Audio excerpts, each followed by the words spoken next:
All right, so as I talked about in the previous video, I'm just making a follow-up video. I don't think I really want to have my glasses on, but I'm just trying to protect my eyes. These are not sunglasses. These are my blue light blocking glasses.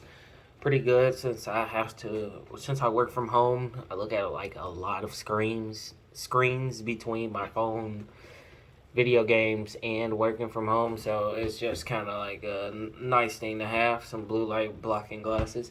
Let me just grab my water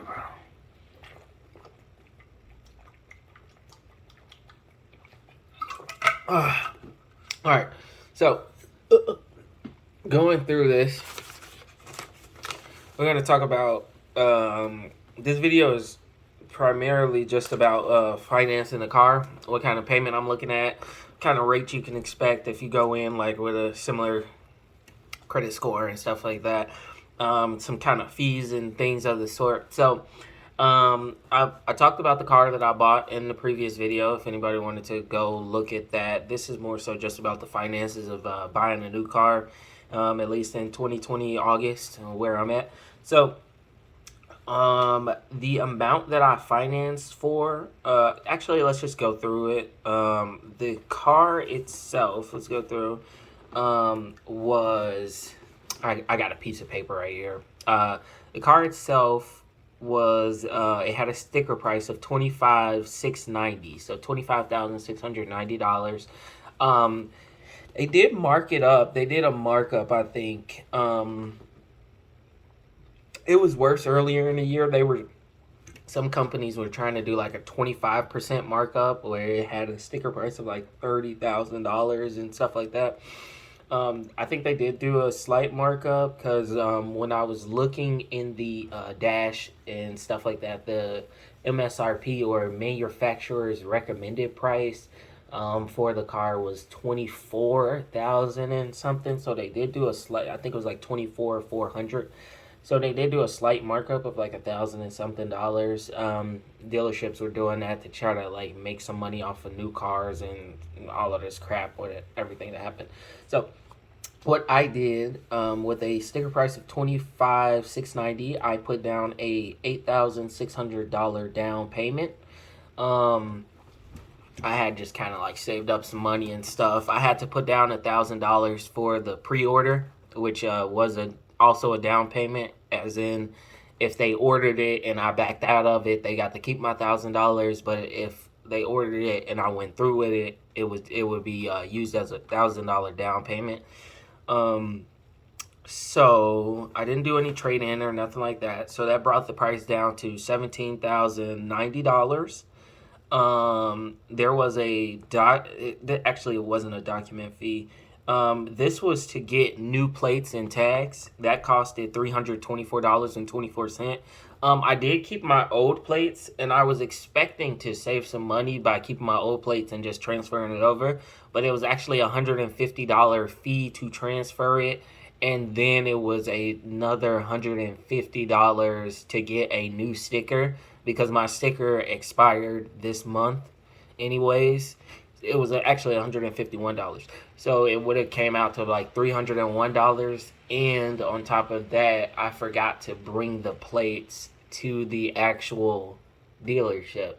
So I ended up paying like about $20 extra to get new plates and tags versus transferring my previous plates and tags. There were taxes on the car. If we were going through that, there was a $2,129 in taxes, or actually this document fee might just be a document fee, and the $221 might be the taxes plus the plates. So I guess I got charged a document fee. Pretty bullshit, I guess. And then I got a 10-year or 100,000 mile warranty. Now, Hyundai does. Sorry, I'm like cold because we have the air on and I'm not wearing this shirt. Hyundai does provide a warranty that comes with the car, but as the dealership guy was explaining to me, they only cover things that are deemed defective. And then as I got back to my, like, when I was going through my owner's handbook and stuff like that, you actually get to do see a little bit of the warranty that Hyundai provides and things like that. And then as I was reading through, from what I could tell, like in their words and stuff like that, they always use such like fancy like lawyer speak and stuff like that. But from what I can tell, that was true, where you would only be covered for stuff that Hyundai deems to be faulty. And also it does go over like different things in there, like different things have different warranties, like some of them have warranties that stopped at 60,000 miles and things like that. So I just got like a 10-year warranty. The dealership would fund through that and stuff, just kind of for the extra coverage. That ended up costing me $3,441. Now that is added into the finance plan, so you can finance that. It's not like it's 3,000 up front or anything of the sort. It's just $3,000 that I just gotta that I finance it. And then there's a $35 fee. I have no clue what the hell that fee is. There's just a $35 fee. So what that comes out to is me financing an amount of $23,019.24. So before the warranty, my monthly payment was about $321. After the warranty, my monthly payment was $354.22. That is for a 72-month that is for a 72-month lease.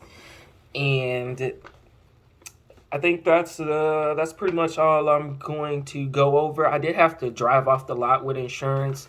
I had got 6 months of insurance up front to kind of save money, but what I did was PayPal split and pay, where I broke that 6 month up front thing. I broke it into 4 payments just to keep it manageable. Well, it was manageable when it was like $600 something, but I didn't want to pay all of that up front.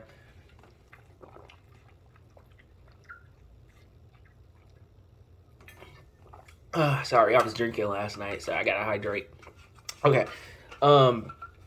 So before and after a big purchase, it's always important to look at your finances, see kind of what you can manage, things like that. So, looking at my 4-week post-tax income, this is an average of 4 different paychecks. I just took those 4 different pay stubs, averaged what I got after taxes. Of course, this isn't like necessarily too accurate, because for some of those I might have did with overtime can be like a little bit inconsistent. Overtime can be a bit inconsistent. You might do it and stuff like that. And then on one of these checks, I ended up getting back pay for all of the overtime that I had worked, which was like an extra 20 cents for every hour of overtime that I worked. I'm not sure what the policy change was, but it went from like, yeah, it was honestly probably like an extra 15 cents. So that did boost up the average. So looking at a 4-week post-tax income, I had $3,860.60. Oh my god, my eye was itching so bad. I currently pay about $700 in rent.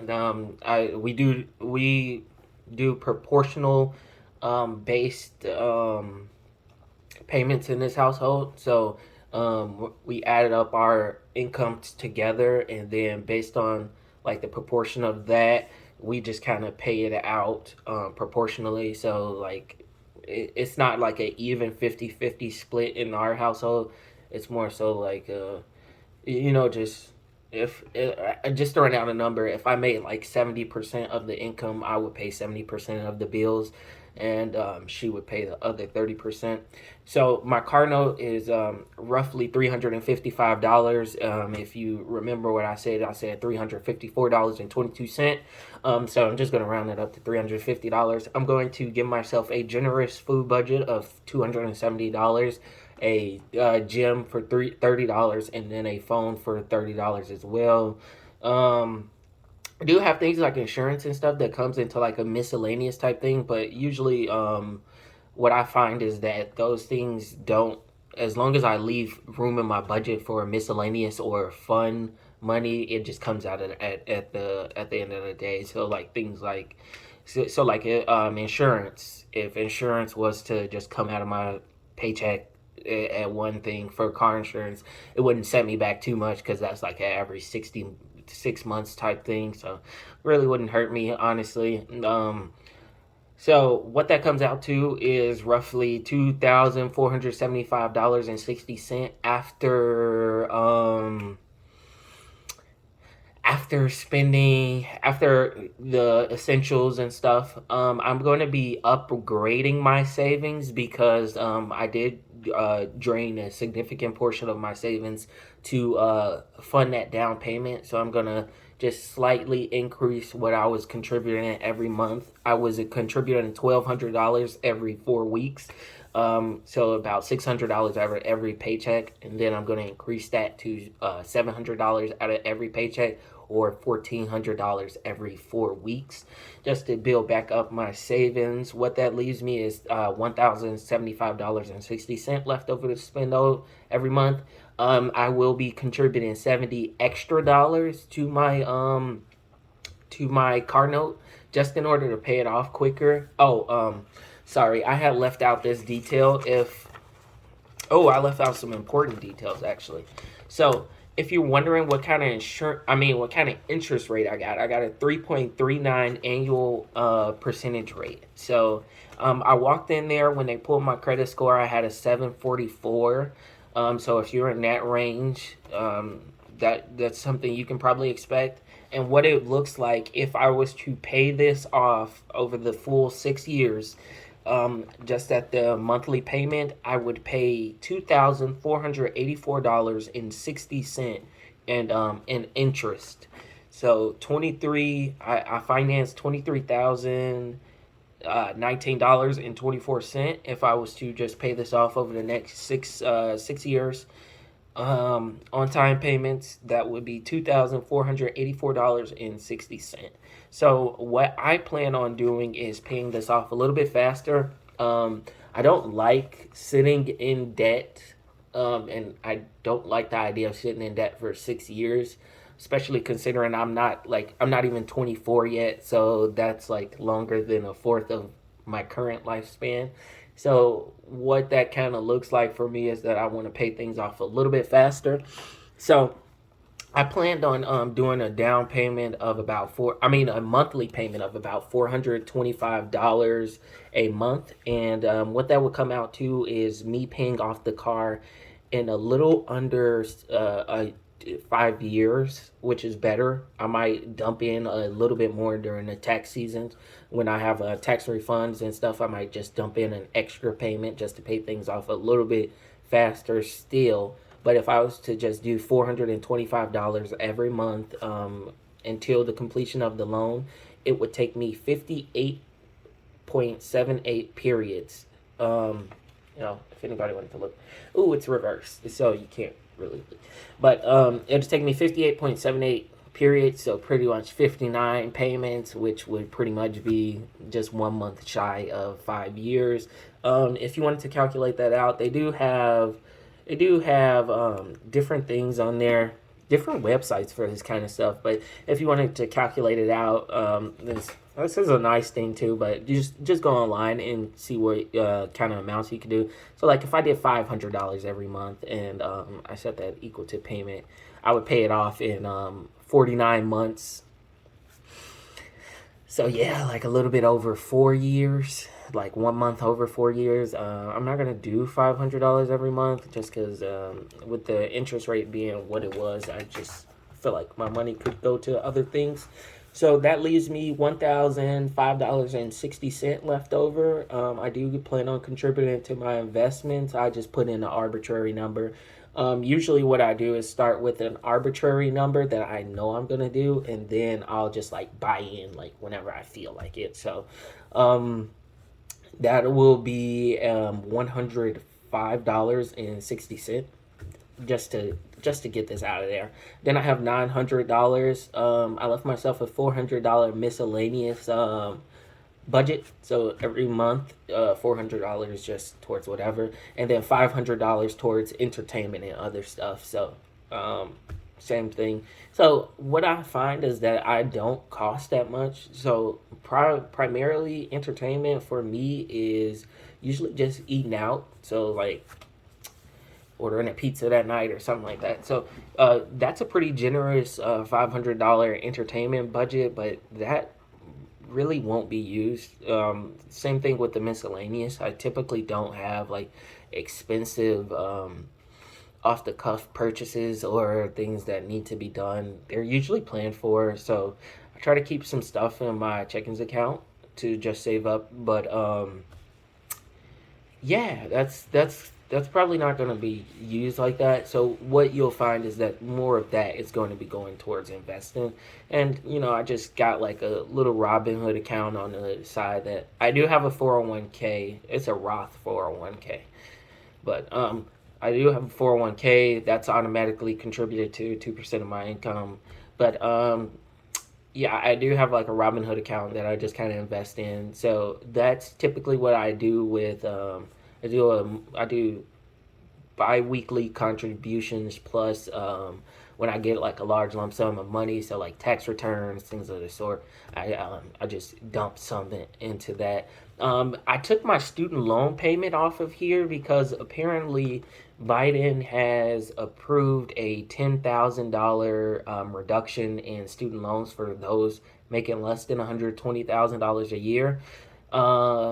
If you know me, I didn't think that the government should pay for student loans, but I guess I benefit in this situation anyway, so it doesn't really. I guess I'll just pay it back in taxes. What ended up happening was I owed 8,000. I currently still owe. I'm not sure when they will be removed, but I currently still owe $8,850 in student loan debt. That is down from 11,150 when I graduated. So what it's looking like for me is that amount should be wiped out, which cool. It wasn't gonna be any skin off of my teeth, like clearly. Yeah, I think that'll be nice. So that is how I financed my car. The kind of rates and stuff that I looked at, payment plan, things like that, what it all came out to. That was a 2023 Hyundai Elantra hybrid model, so it was a little bit more expensive than the base model. That is how I financed my car, and that is also how I am currently budgeting my income. Yeah, so man, like this feels. Sorry. Yeah. No. That's pretty right. That was just my last four paychecks averaged out. Yeah. So if you made it to this point in the video, congratulations. Thank you. I guess you found this topic interesting. Just going over my finances slash my stuff. I guess this video could also be how I budget my. I'm gonna subtract $200 from my 4-week post-tax income just because I feel like that that back pay kind of like jacked up that one check. So I'm just going to call this like let's just say I think 360, and then we're gonna just every 4 weeks, and then we're just gonna multiply it by 13. Oh, that was my post-tax. So let's just subtract 300. I'll say I make somewhere between $60,000 and $67,000 a year. So this is how I budget my $60,000 to $67,000 a year income as well. That is currently how I've been budgeting. That is my car, a payment. I didn't include gas because gas is going to be pretty infrequent considering that I'm supposed to be averaging 53 to 56 miles per gallon. So I don't commute to work, so I don't even see myself like getting gas on a monthly basis. So yeah. Anyways, thank you for making it to this point. Yeah. I don't have anything else to say, but if you made it to this point, I'm going to show you Patrick.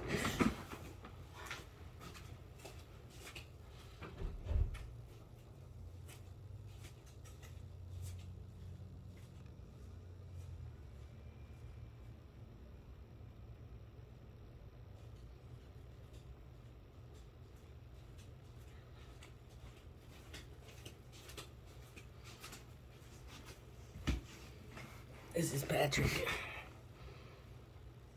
Okay, right there. 16 pounds of cat. And fluff. Ugh. All right. See ya.